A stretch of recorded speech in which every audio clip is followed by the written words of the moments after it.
This is my 2023 Tesla Model 3, and it's as basic as it gets. It does not have a single factory option whatsoever. Standard wheels, standard interior, standard paint, everything is cheapest. And quite honestly, it's a quite common combination, and I absolutely understand where lots of people who's buying them coming from. That's why I did it too. But today I want to change its personality for good. I want to make it personal, like it belongs to me and it looks and speaks to me the way I want it to be, not as a cookie cutter car. And I will walk you through customizing your interior and exterior, everything from top to bottom, everything that I could possibly do myself in my own garage, by myself, with a limited budget, without any, companies or professionals being involved. And I will take you along with me with this process and share all my opinions and what I suggest you to do, what I don't. And at the end, hopefully you can come to a conclusion if anything speaks to you, if anything you want to do yourself, or you just want to see the process and make fun of me. That's fine as well. Let's get it going. In the interior, I would like to start with the probably most impactful thing here is the seat covers. As you can see, I have the base black interior, which is nothing wrong with it whatsoever.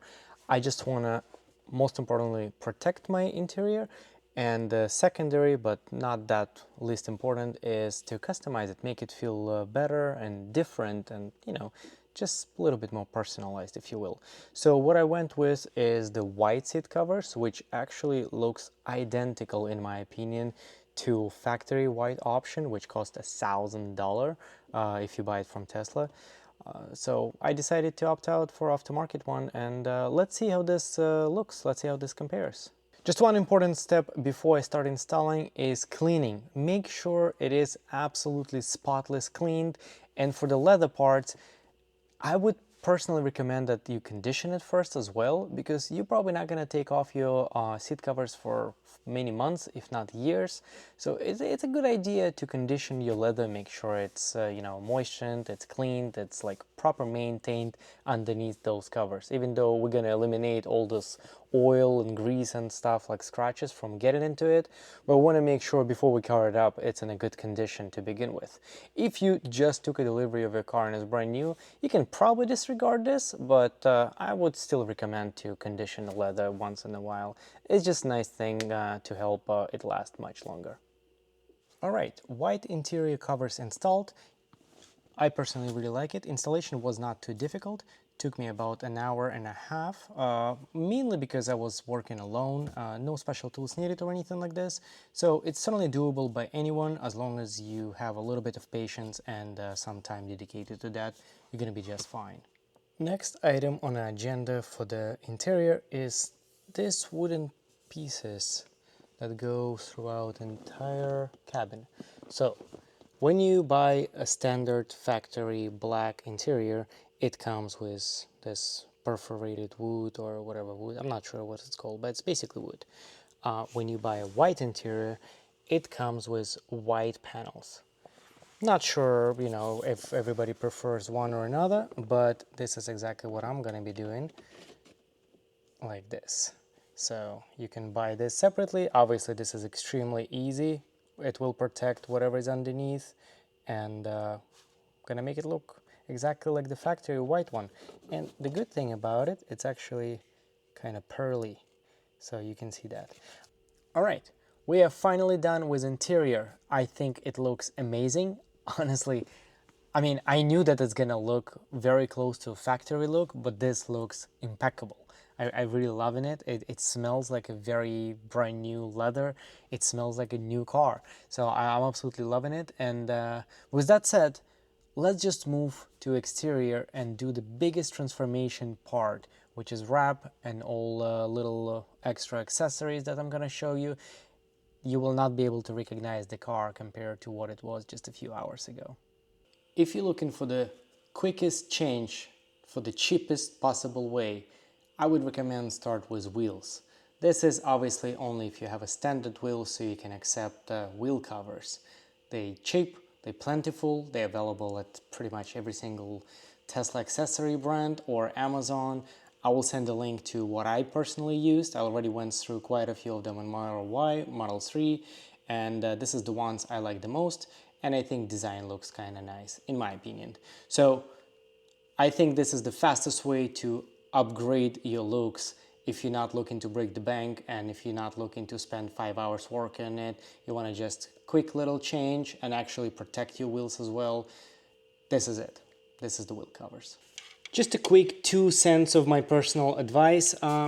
Do not buy wheel covers with detachable centerpiece. You will lose it and it's gonna look ugly. Don't do it. Buy the monolith, a single piece made out of a single piece, and you know, it's much harder to lose entire wheel cover than one tiny little insert. I don't know why, but I tried lots of them. Every single one failed on me. All you have to do is align it, make sure it's secure, and that's it. The whole installation is done. It does come with a little bit of a foam that they say like for like sound protection and stuff. In my personal opinion, I did not find it useful whatsoever. Please feel free to disagree with me and install it properly, but on my cars I always do it like this. I never have any issues. Apart from the looks, my favorite part about these wheel covers is that they fully protect your wheel. There is no actual like wheel lip sticking out or anything like this. So it's practically impossible to curb your wheels at all. Now, I mentioned that I'm going to be wrapping the entire car, which is certainly still the case. I'm still planning on doing that.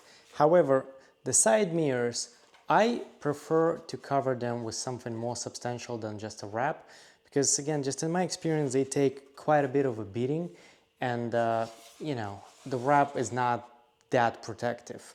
So I just usually install those guys. They're very cheap, very inexpensive.